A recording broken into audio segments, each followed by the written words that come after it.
CEAP, Centro Espírita Altivo Panfiro.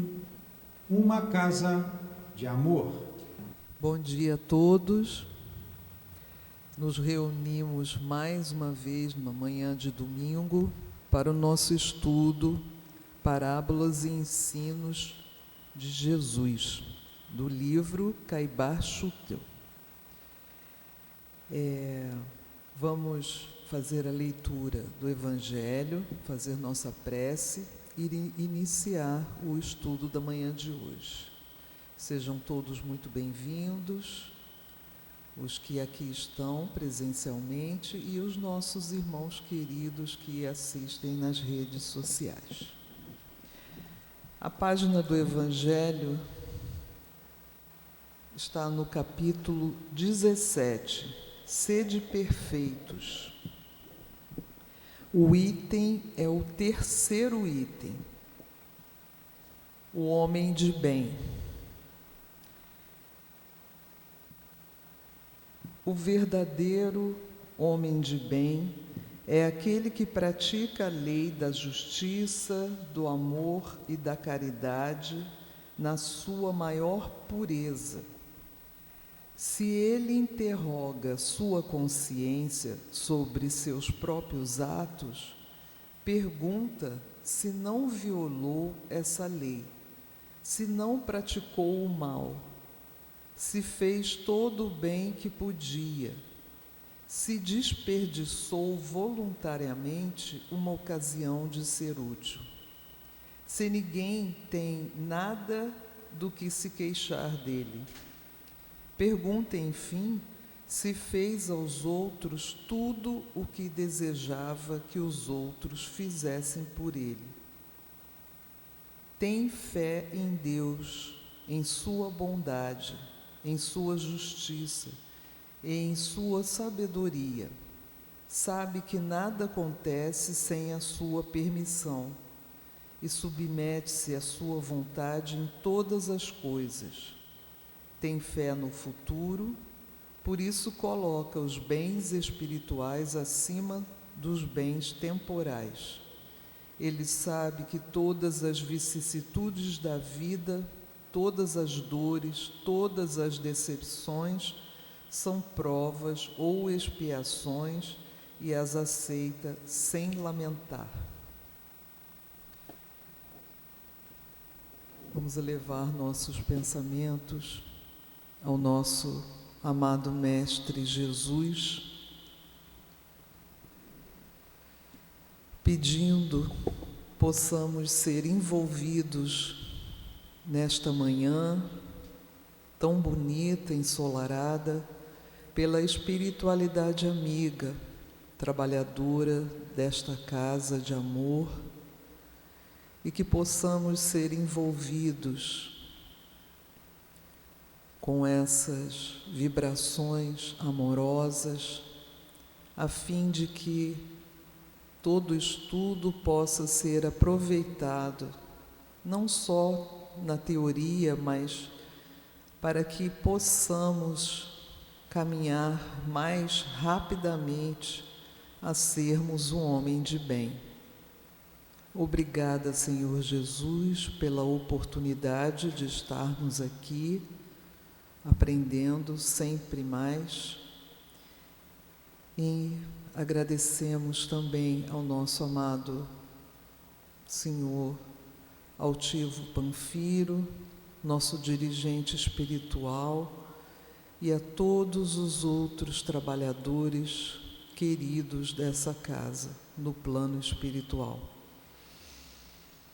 Obrigada, Mestre, por mais esse encontro.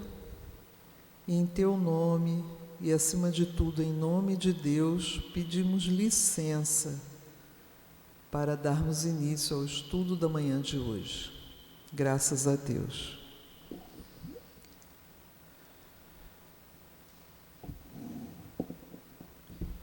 Quem tem esse livro,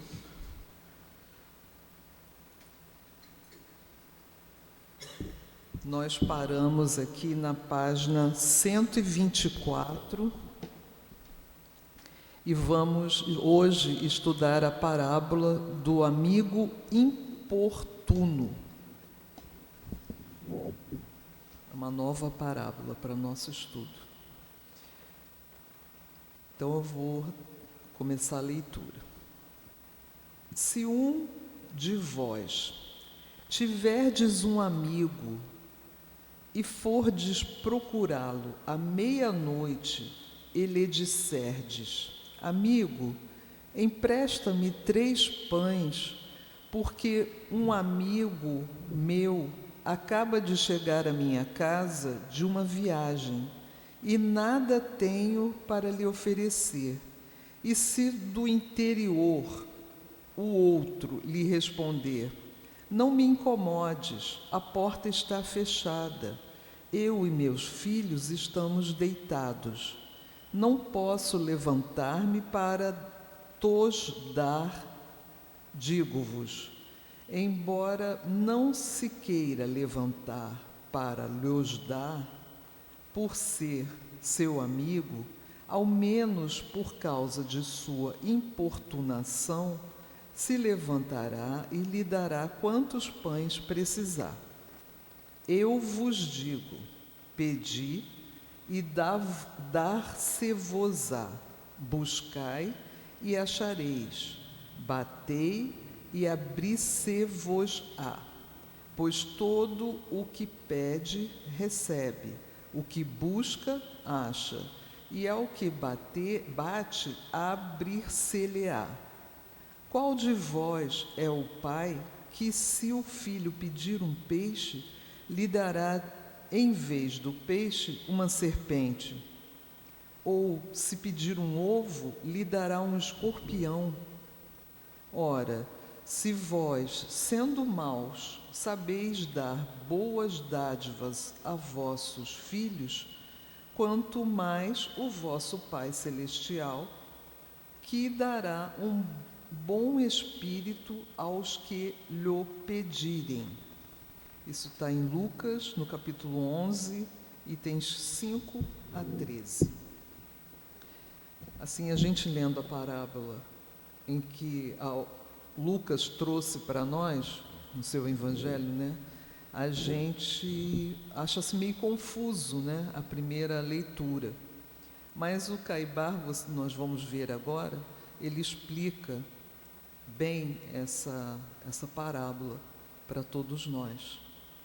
Então vamos começar aqui na página 125.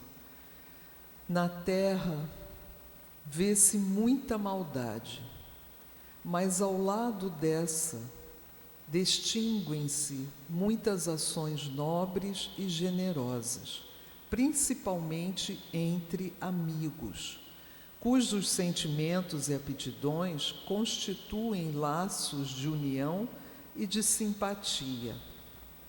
O homem pode não ser bom para com um adversário, um inimigo, um desconhecido. Mas quando se trata de um amigo, mesmo dessa amizade que o mundo conhece, sem falar da amizade verdadeira, que é coisa rara nessa terra de enganos e aparências, quando se trata de um amigo ou de um conhecido que nos seja simpáticos, estamos prontos a servi-lo, seja de dia, seja de noite, seja por ser amigo, seja para não sermos importunados. Ele está falando que aqui ele está nos dizendo, ficou bem claro da gente entender, que mesmo no nosso planeta, que a gente vê tantas coisas erradas, tantas coisas ruins, nós temos os laços de amizade bastante profundos, né? Onde a gente tem tanta desunião, tantas dificuldades, a amizade é importantíssima.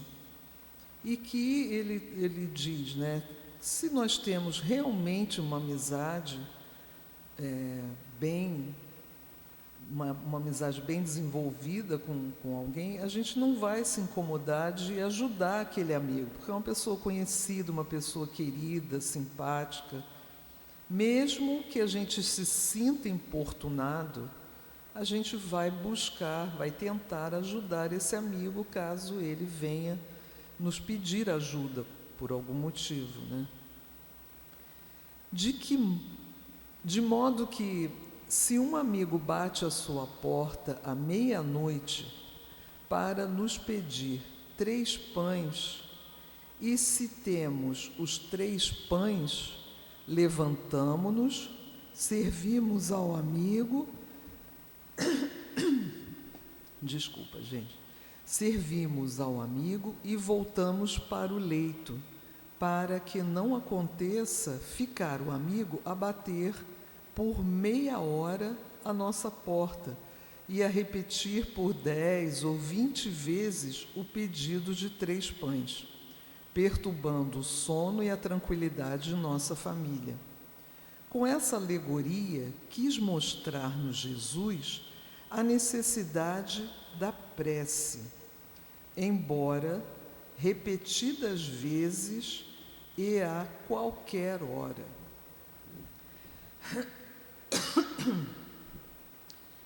Jesus está nos dizendo a importância da prece, que nós devemos insistir, né, repeti-la, fazer as nossas preces diariamente, que isso sempre vai nos atrair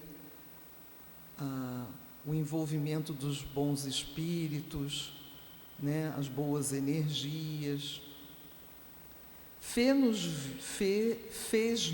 ver assim que, sendo Deus todo solícito para com suas criaturas, obrará com mais presteza, provendo-nos do que é bom em qualquer lugar em que estejamos e a qualquer momento em que lhe dirijamos o nosso apelo. Tem um senhor ali,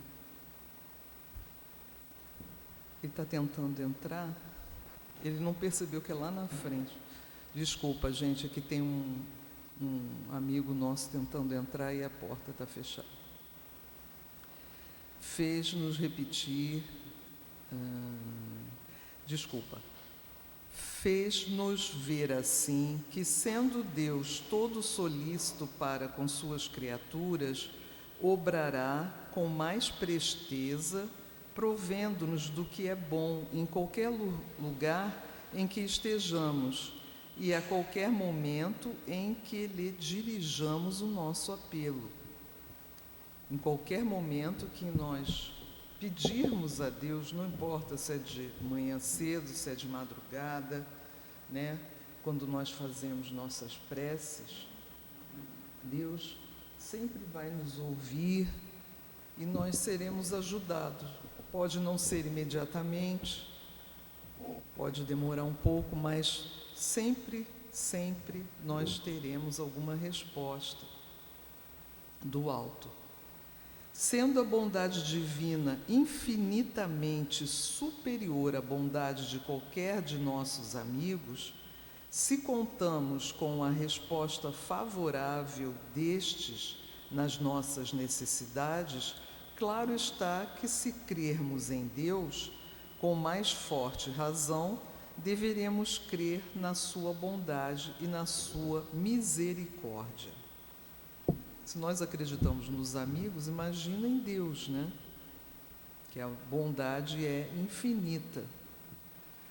Jesus, para melhor exaltar a imaginação de seus discípulos e fazer-lhes compreender a ação da prece, após haver-lhes ensinado o modo de orar, julgou de bom alvitre fazer a exposição da parábola, começando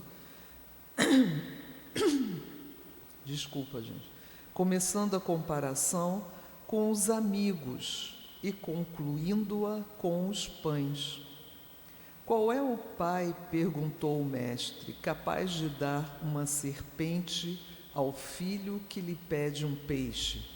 Qual é o pai capaz de dar um escorpião ao filho que lhe pede um ovo? Ele está fazendo aqui a comparação, né? Se nós, com todas as nossas dificuldades, com todas as nossas ainda com os nossos sentimentos egoísticos e orgulhosos, né? Nós jamais iríamos pensar que um pai vai dar uma serpente para o filho quando o filho está pedindo um peixe, ou um escorpião quando pede um ovo. Isso já é bem claro para nós, né? Nós temos um amor grande por nossos filhos, pelos nossos amigos. Ele está aqui fazendo essa comparação para que as pessoas compreendam que Deus está muito acima, né? Que a gente pode ter fé e crer que Deus sempre vai nos ajudar, né? Com toda a nossa imperfeição, nosso planeta tão atrasado, existem laços de amizades muito profundos, que as pessoas realmente se ajudam. E é isso que o Mestre quer, que todos nós nos ajudemos, que compreendamos todos os nossos irmãos como amigos. Não importa se há uma dificuldade de envolvimento, se a pessoa pensa diferente de você, a gente deve buscar sempre sermos pessoas fraternas, caridosas, né? Então ele estava ensinando aos seus discípulos o amor, a prece a Deus, né? E confiar em Deus. Se aqui na Terra nós somos bondosos com os nossos filhos, com os nossos amigos, imagina como Deus será conosco. E acrescentou: se vós, sendo maus, sabeis dar boas dádivas aos vossos filhos, quanto mais o vosso Pai Celestial, que dará um bom espírito aos que lhe o pedirem. Já no tempo de Jesus, mesmo entre seus discípulos, a superstição do diabo não raro sufocava a predominância que os espíritos bons tinham, mormente quando chamados para um ato de caridade ou de ciência. Os fariseus, como acontece com os sacerdotes de hoje, diziam que todos os fatos extraordinários que a ação de Jesus causava eram oriundos de Beelzebu, príncipe dos demônios, tal como se pode verificar nos versos subsequentes do capítulo que estamos estudando. Os discípulos, como dissemos, também se achavam impregnados dessa crença blasfema que haviam herdado de seus pais carnais. Até hoje, né? Até hoje existem muitas pessoas que creem nessa alegoria e estão impregnados ainda com esse pensamento de existir um ser maligno, como se Deus pudesse criar um ser maligno.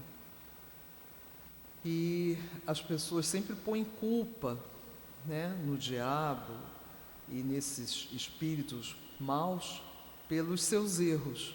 Eu fiz isso porque foi o diabo que me atentou, foi o diabo que me envolveu nesse pensamento.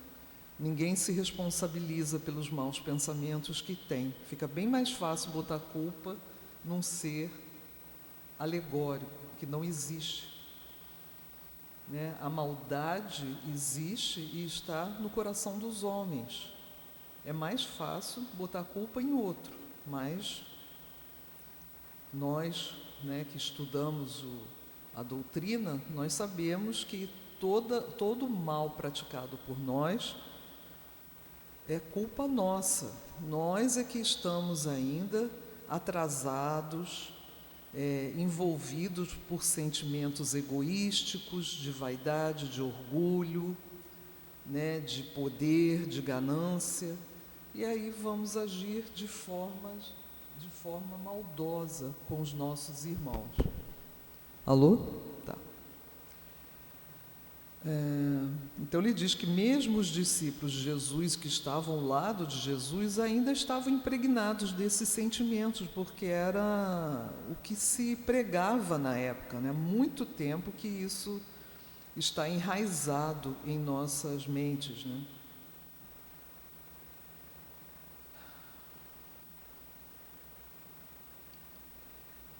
Os discípulos, como dissemos, também se achavam impregnados dessa crença blasfema, que haviam herdado de seus pais carnais. Isso vai passando de pai para filho, né, essa ideia.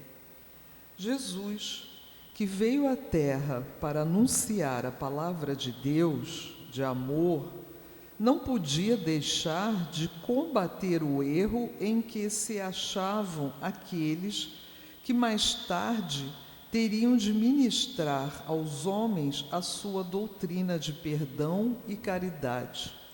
Ele tinha que ensinar isso muito claramente para aqueles seus apóstolos.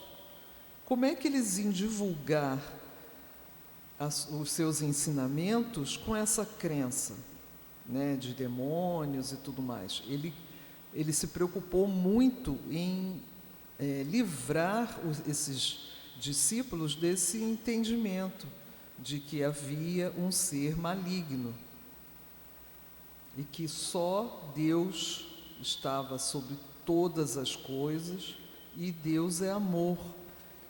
Foi Jesus que falou pela primeira vez sobre Deus, chamando-o de Pai. Antigamente, Deus era conhecido como um ser da justiça, que foi o primeiro advento aí, que foi Moisés que trouxe para nós essa ideia, que Deus trazia sempre a justiça, mas Deus tinha a mão pesada. Mas Jesus já nos trouxe outra ideia de Deus. Deus é amor, Deus é misericórdia, Deus perdoa sempre. Somos seus filhos. A parábola do amigo importuno é, pois, a excelente parábola em que o espírito bom tem a sua primazia.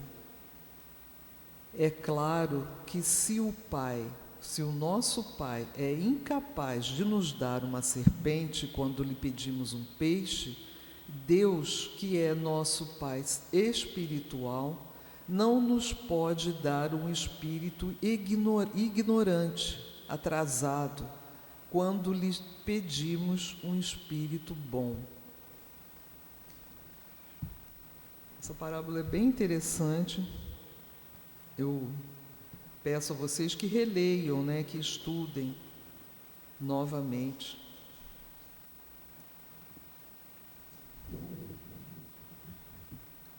Bom, encerrou-se essa parábola do espírito importuno, parábola do amigo importuno.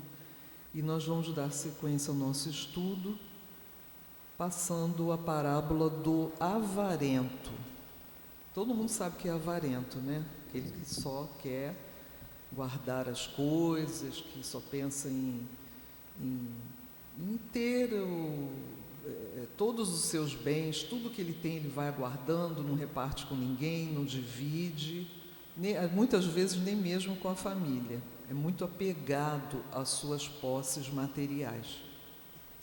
E Lucas, no capítulo 12, nos conta essa parábola da seguinte forma: as terras de um homem rico produziram muito fruto, e ele discorria consigo: que hei de fazer, pois não tenho onde recolher os meus frutos?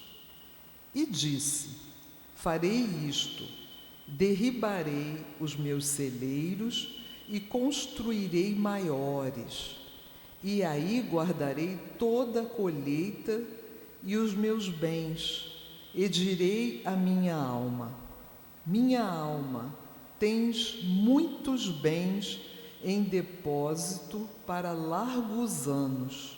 Descansa, come, bebe e regala-te. Mas Deus disse-lhe: insano, esta noite te exigirão a tua alma, e as coisas que ajuntaste para quem serão? Assim é aquele que entesoura para si e não é rico para com Deus. Está em Lucas, no capítulo 12, 16 a 21. É uma parábola muito bonita, né? Muito simples, mas com um ensinamento bastante profundo. As pessoas ficam tão apegadas às suas posses e ficam: agora eu vou descansar, eu tenho tudo o que eu preciso, agora eu vou fazer tudo o que eu sempre quis, eu vou descansar, não vou mais trabalhar, não preciso. E como Deus disse aqui a ele: esta noite mesmo exigirão tua alma. A gente não sabe quando vai deixar o planeta Terra, né? O planeta material, né? O nosso mundo material. Ninguém sabe. Então, não é interessante a gente viver com esse pensamento materialista, de ficar juntando as coisas, amealhando. E aí você vai embora, é retirado da vida material e fica tudo por aí. Se você tem parentes, eles vão lá brigar com os outros, né? Para dividirem aquilo que você deixou. A gente vê muito isso até hoje entre as famílias. Às vezes são famílias amorosas, unidas. Aí bastou morrer o patriarca, a matriarca, as pessoas começam a brigar horrorosamente uns com os outros, por causa de um quinhão daquilo que foi deixado para trás. Então vamos prestar muita atenção no que realmente é a riqueza de nossas vidas. A riqueza é aquilo que você aprende, é aquilo que você é capaz de transformar o seu espírito. As coisas do espírito, nosso aprendizado, nossa transformação, nos tornando pessoas melhores, fraternas, amorosas. Esse é o nosso verdadeiro tesouro. Vamos ver agora a explicação de Caibar para essa parábola.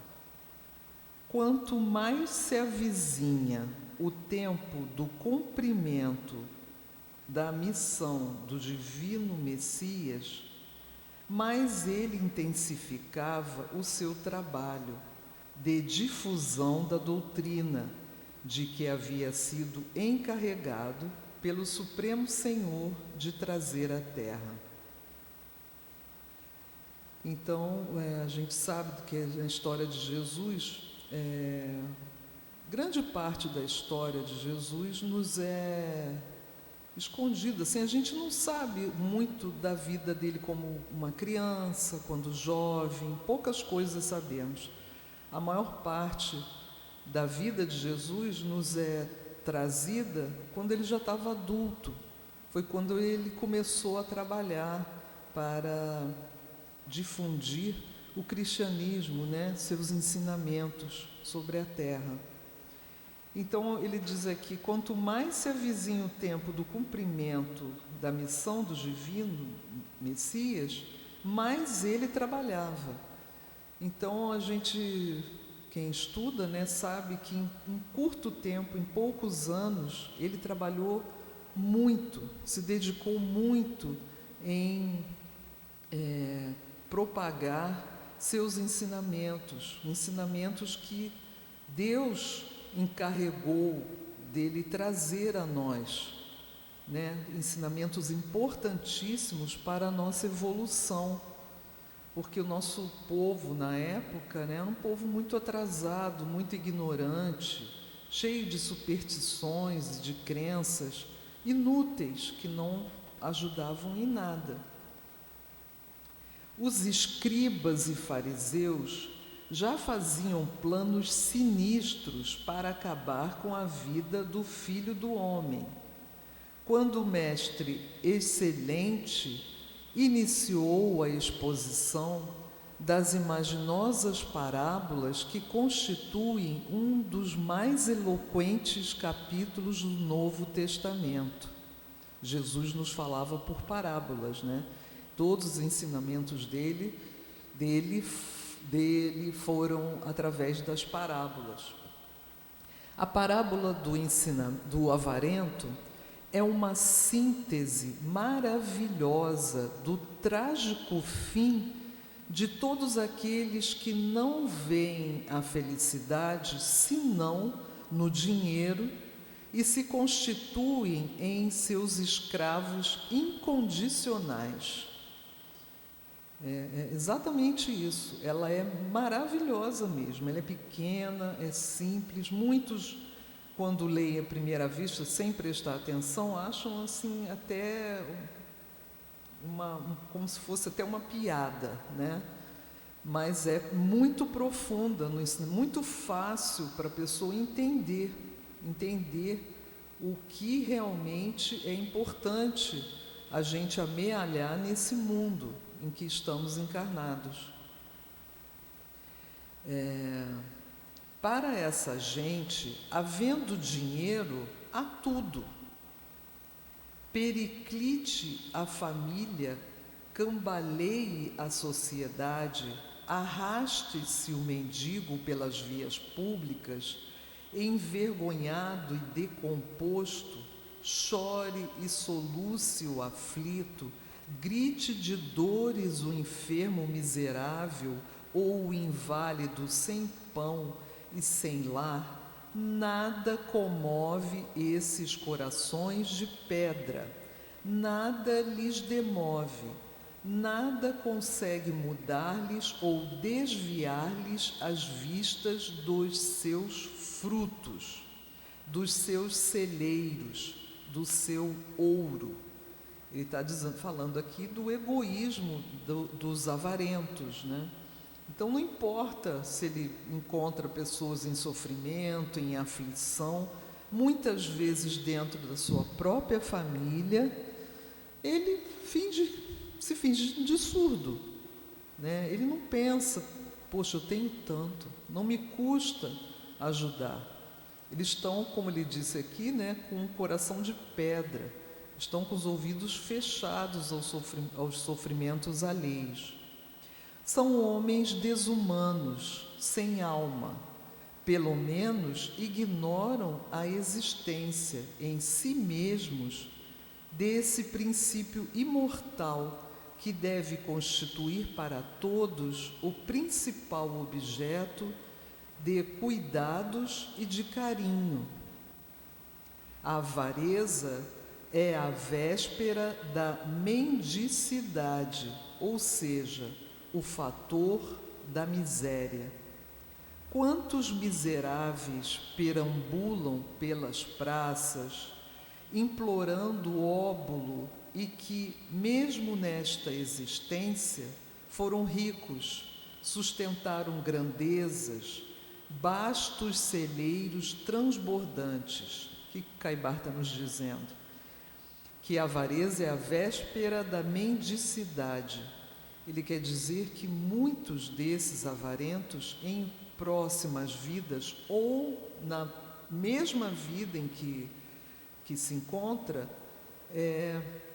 poderão experimentar a mendicância, a pobreza profunda, porque a gente sabe, né, que a riqueza nos é emprestada por Deus, porque nos é uma prova, né, para a gente para a gente mostrar que é capaz de dividir aquilo que temos. E não precisa ser rico não, tá, gente? Não precisa ser milionário para ajudar os outros. A gente ajuda com aquilo que a gente pode. Tem muita gente pobrezinha que tem muita dificuldade na vida e é um amor de pessoa, que consola, que recebe a pessoa com todo carinho em sua casa, que divide o pouco que tem, né? Não precisa ser rico. Mas, como eu estava falando, né, a riqueza é um empréstimo E a pessoa, na própria vida, em que está muito rico em uma fase da vida, ele pode perder tudo de uma hora para outra. A empresa pode falir, pode haver uma guerra na cidade, no país em que ele se encontre e ele perder tudo. Pode haver uma doença grave que o impeça de continuar trabalhando. E aí aqueles que estão no comando de suas empresas começam a roubar-lhe, ali fazer a empresa também sucumbir. Então, numa vida futura ou na própria vida em que a pessoa se encontra, ele pode experimentar de uma hora para outra a riqueza e logo em seguida a pobreza, ter dificuldades que ele nunca pensou que pudesse ter. Isso são provas. Isso é um castigo? Não, é um ensinamento. Quantos, passam por isso? E eu mesma conheço algumas pessoas que tiveram momentos junto à família com muita fartura, depois passaram por dificuldades, não esmoreceram por causa disso, continuaram trabalhando e lutando e conseguiram, ao fim, recobrar todas aquelas posses, ter uma vida confortável. Passaram por 3 situações, de riqueza, de pobreza e depois retornaram, porque não perderam a esperança, confiaram em Deus. Aquilo tudo que nos acontece acaba, tem um fim. E o intuito dessa situação é o aprendizado, porque nada nesse mundo nos pertence. Se você tem milhões em ouro, você não vai levar para o plano espiritual. A gente não leva nada, gente. A gente não leva nem o corpo. Imagina se eu vou levar uma bolsa cheia de dinheiro. Então a gente tem que buscar se desapegar das coisas. Não é você porque então eu vou gastar até acabar. Não é isso. Se Deus lhe deu essa oportunidade de ter muito dinheiro, você pode ajudar muitas pessoas, criando empregos, assegurando que os filhos dos seus empregados tenham uma creche, tenham um plano de saúde, seja o que for, seja dependendo da capacidade que a pessoa tem de sustentar, diversas pessoas, ajudando-os. Não é para você ficar só dando presentes e tudo isso, é para você ajudar as pessoas a se levantarem. A gente sabe de grandes magnatas que sustentam faculdades, escolas secundárias, ajudam em silêncio, sem fazer alarde. Sustentam instituições onde abrigam crianças que não têm pai nem mãe, órfãos, instituições que asilam idosos. Nós sabemos disso, e as pessoas não ficam por aí falando, eu faço isso, faço aquilo. Quem fala muito, a gente já sabe o porquê, Quantos párias se arrastam pelas ruas a bater de porta em porta, implorando uma esmola pelo amor de Deus? Qual a origem desta situação penosa que atravessam? Qual a causa desses sofrimentos? A avareza. Ricos de dinheiro eram pobres para com Deus, porque, embora não lhes faltasse tempo, nunca se dedicaram a Deus, nunca procuraram sua lei, nunca pesquisaram o próprio íntimo, em busca de algo que existe, que sente, que quer e que não quer, que ama e que odeia, que vê o passado, que ao menos teme o futuro, nunca buscaram saber se essa centelha de inteligência que lhes dá tanto amor ao ouro, tanta ganância pelos lucros terrenos, poderá, quiçá, sobreviver a esse corpo que de uma hora para outra cairá exânime para ser entregue ao banquete dos vermes. O que valem riquezas efêmeras, sombras de felicidade que se esvaem, sombras de felicidades que se esvaem. A riqueza material é exatamente isso. Sombras de felicidade. Qual é a felicidade verdadeira? Será que o dinheiro traz felicidade, gente? Ele traz conforto, ele possibilita o estudo, ele possibilita que você tenha bons médicos, uma boa casa confortável. Isso tudo é importantíssimo, é muito bom. Mas qual é a verdadeira felicidade, né?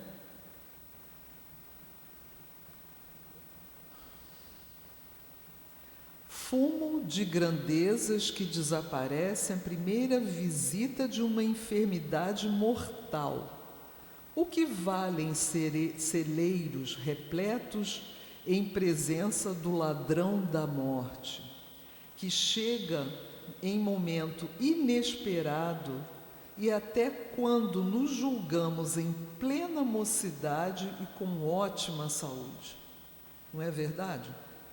Às vezes você pode ser jovem, saudável, e a morte te arrebata para o mundo espiritual. Você deixa tudo que você amealhou nesse mundo. Míseros avarentos dos bens que Deus vos confiou. Exatamente isso, Deus confiou bens àquela pessoa para que ela entendesse que todos aqueles bens são para o seu uso, sim, de sua família, mas que ele pode expandir esse auxílio aos seus irmãos. Pensais, porventura, que não tereis de prestar ao Senhor severas contas desse depósito?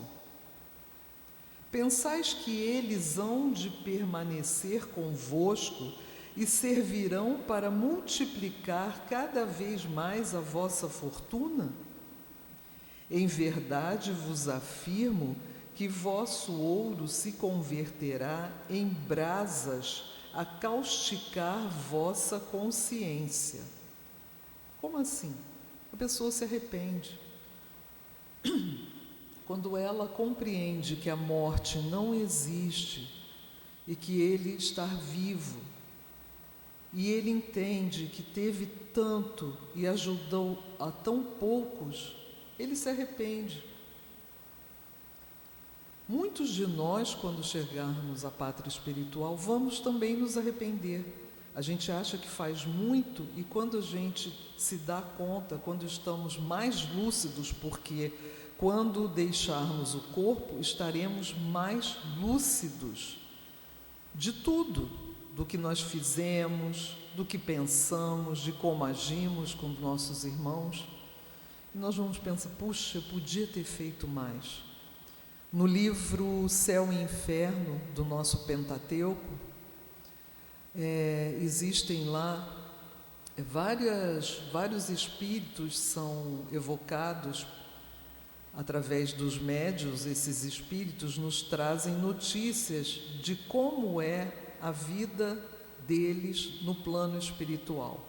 E é muito interessante esse livro, quem quiser pegar e dar uma lida, né, estudá-lo. Não precisa ler tudo de uma vez só, porque é muita informação, mas tem lá o espírito no plano espiritual, o espírito, a pessoa bondosa, que foi bondosa na terra, a pessoa que foi cruel, a pessoa que roubou. Então está tudo separadinho e a gente pode ter uma ideia. E muitos espíritos que foram até bondosos na Terra dizem isso: eu me arrependo de não ter feito mais. Eu não fiz tudo o que eu podia. A gente tem que ficar atento a isso. Por isso que esse ouro que o avarento amealhou se converterá em brasas a causticar a consciência, porque a pessoa se arrepende, se sente culpada. Isso é um sofrimento muito grande, gente. Em verdade vos digo que ele se transformará em peias e algemas resultantes da ação nefasta que exercestes em detrimento dos que tinham fome, dos que tinham sede, dos enfermos desprezados, dos pobres trabalhadores de quem explorastes o trabalho. Quanta gente aí na época da escravidão, né, ficou muito rico à custa do esforço, do trabalho pesado que os escravos faziam, sem ganhar nada. Ganhavam o mínimo, só para não morrerem, né? Tinha uma vida pavorosa, com sofrimentos, castigos, né? Isso foi uma vergonha da nossa humanidade.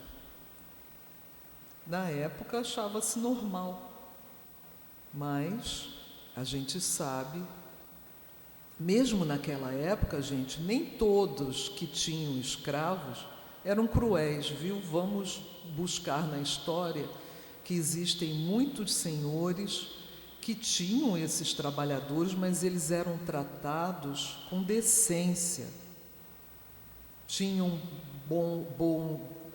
bons alojamentos, ele não torturava as pessoas, já tinha um pensamento acima da maioria. As pessoas eram muito materialistas, elas não compreendiam que aqueles irmãos eram irmãos seus, que tinham alma e tinham os mesmos desejos que eles. Graças a Deus acabou de uma certa forma, né? Porque a gente ainda ouve dizer aí que nesses rincões do nosso país, que é imenso, muitas pessoas ainda trabalham dessa forma, sendo explorados. E a pessoa fica rica e acha que isso não vai acontecer nada com eles. Às vezes não acontece nada aqui na Terra, né? Às vezes não acontece nada, eles escapam da justiça do homem. Mas ninguém escapa da justiça da lei divina. E sempre vão ter que ressarcir, vão ter que converter essas lágrimas que eles trouxeram aos seus irmãos em benefícios a eles.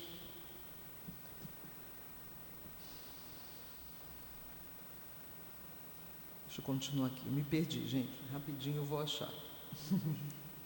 Isso, obrigada, meu querido.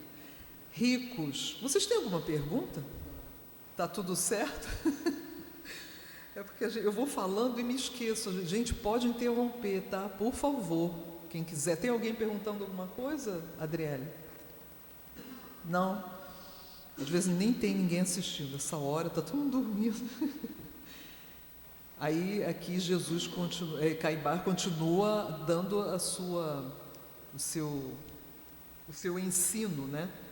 Chamando a atenção de todos nós. Ricos, movimentai esse talento que o Senhor vos concedeu. Porque se ficar rico precisa ter talento, tá, gente? Não é qualquer um que fica rico assim facilmente, não. Tem pessoas que têm uma capacidade de empreender, de crescer na vida e de ter muito dinheiro. Movimentar esse talento que o Senhor vos concedeu, granjeai amigos com esse tesouro da iniquidade, para que eles vos auxiliem a entrar nos tabernáculos eternos.